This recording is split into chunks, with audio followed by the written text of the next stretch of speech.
Welcome back to no more option. Hello நண்பர்களே, எல்லோரும் எப்படி இருக்கீங்க? நல்லா இருக்கேன்னு நான் நம்புகிறேன். நம்ம சேனலில் வீடியோ போட்டு கிட்டத்தட்ட 4 மாதத்துக்கு மேலே ஆயிடுச்சு. சேனல் சும்மாவே விட்டுறக்கூடாதுன்றதுக்காக ஏதாவது ஒரு கண்டென்ட் போடலான்னு சொல்லிட்டு இன்றைக்கி நான் சமையல் வீடியோ பண்ணலான்னு இருக்கேன். அதனால் என் கூட சேர்ந்து வாங்க சமைக்கலாம். வெல்கம் டு சண்டே சமையல். மட்டன் குஸ்காவா, செட்டிநாட்டு சிக்கன் கிரேவி தான் இன்றைக்கி செய்ய போகிறோம். எப்படி வீட்டில் ஈஸியாக செய்யலாம் அப்படின்றத பார்க்கலாம். அதுக்கு தேவையான பொருட்கள்லாம் பார்த்திங்கன்னா பட்டை, கிராம்பு, இந்த கறி மசாலா ஐட்டம், மிளகா வத்தல், கல்பாசி, துருவிய தேங்காய், மேலும் 1 கிலோ சிக்கன் தான் நம்ம எடுத்துருக்கோம். அதுக்கு தேவையானது தக்காளி வந்து நான் 4 தக்காளி, 4 வெங்காயம் வெட்டியிருக்கேன். அடுப்பு பற்ற வச்சுட்டு நம்ம நல்லெண்ணெய் யூஸ் பண்ணுறோம். அதுக்கு நல்லெண்ணெய் யூஸ் பண்ணால் நல்லா டேஸ்ட்டாக இருக்கும். எண்ணெய் தேவையான ஊற்றிட்டு மல்லி போடுறோம். முழு மல்லி போடுறோம். அடுத்து சீரகம், சோம்பு, மிளகு இதெல்லாம் போட்ட பிறகு பட்டை வகைகள் அதை போட்டுடணும். அதை எடுத்து பார்த்திங்கன்னா மிளகா வத்தல் போடணும். முக்கியமாக கல்பாசி தான் மெயின். இதுக்கு கல்பாசி எவ்வளோ அதிகமாக போடுறோமோ அது அந்த மாதிரி டேஸ்ட்டு வரும். உரப்புக்கு தகுந்த மாதிரி மிளகா வத்தல் போட்டுக்கோங்க. அடுத்து ஃப்ரெஷ்ஷான கருவேப்பிலை நிறைய சேருங்க. அது ரொம்பவும் நல்லது உடம்புக்கு. நல்ல மணமாகவும் இருக்கும். இதெல்லாம் நல்லா லைட்டாக வதங்கின பிறகு பார்த்திங்கன்னா துருவி வச்சு தேங்காய், அரை மூடி தேங்காய் துருவி வச்சுருக்கோம். அதை நம்ம ஆட் பண்ணிக்கலாம். தேங்காய் வந்து நல்ல வதங்கணும்.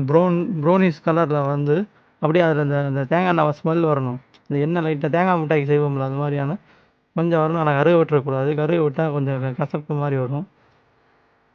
இப்போ கொஞ்சம் கலர் மாறிடுச்சு. இப்போ நம்ம வந்து அடுப்பை ஆஃப் பண்ணிவிட்டு நம்ம கொஞ்ச நேரம் ஃபேன் காற்றுல காய வச்சுக்கலாம்.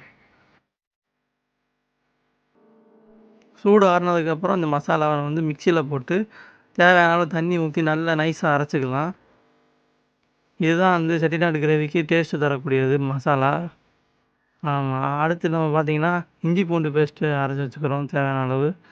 அதை எடுத்து இன்னொரு பாத்திரத்தை நம்ம அடுப்பில் ஆன் பண்ணிட்டு மறுபடியும் நம்ம வந்து நல்லெண்ணெயை ஊற்றி சோம்பு, ஏலக்காய், பட்டை, பிரியாணி இலை எல்லாத்தையும் போட்ட பிறகு மறுபடியும் கருவேப்பிலையை கொஞ்சம் ஆட் பண்ணி வெட்டி வச்ச அந்த 4 வெங்காயத்தை நம்ம போட்டுக்கலாம். வெங்காயம் வந்து நல்லா வதங்கணும். கலர் மாறணும் வெங்காயம். அதை எடுத்து தான் நம்ம வந்து தக்காளியோ இஞ்சி பூண்டு பேஸ்ட்டையும் நம்ம போடணும். வெங்காயத்தை வந்து போட்டுட்டு வதங்கிறதுக்கு லைட்டாக உப்பு கொஞ்சம் சேர்த்துக்கோங்க. அப்போ தான் டக்குன்னு ஈஸியாக வதங்கும். அதுக்கடுத்து பார்த்திங்கன்னா வந்து இஞ்சி பூண்டு பேஸ்ட்டை போடுவோம்.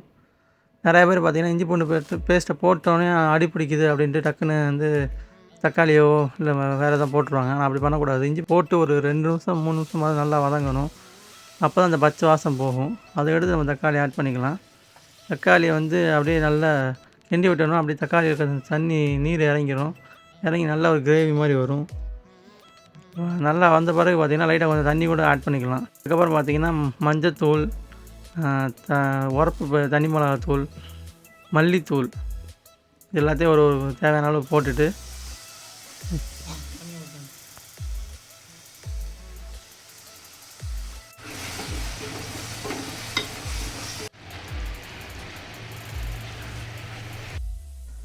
இப்போ நம்ம கறியை போட்டுக்கலாம்.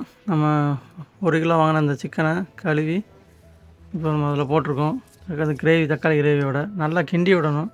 கிண்டி விட்டுட்டு பார்த்திங்கன்னா ஒரு மூடியை போட்டுட்டிங்கன்னா ஒரு 2 நிமிஷம் கழித்து பார்த்திங்கன்னா அதில் ஆட்டோமேட்டிக்காக தண்ணி, கறியிலேருந்து தண்ணி வரும்.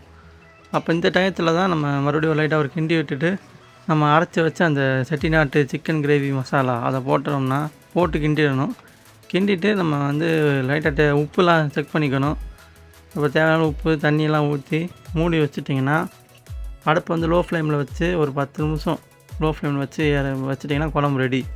கொடூரமாக இருக்கும். மணமாக செம்மையாக சாப்பிட்லாம். சாதத்துக்கோ, சப்பாத்தி, முக்கியமாக தோசைக்கெலாம் சூப்பராக இருக்கும். நண்பர்களே, ட்ரை பண்ணி பாருங்கள். ஈஸியான மெத்தேடு தான். ஹோட்டல் டேஸ்ட்டில் வரும். வீடியோ பிடிச்சா லைக் பண்ணுங்கள், சப்ஸ்கிரைப் பண்ணிடுங்க. அடுத்த வீடியோ எப்போ வரும்னு யாருக்குமே தெரியாது, எனக்கே தெரியாது. அப்போ அது வரைக்கும் ஷார்ட்ஸில் ஏதாவது வரும். கீப் வாட்சிங். டாட்டா, பாய் பாய்.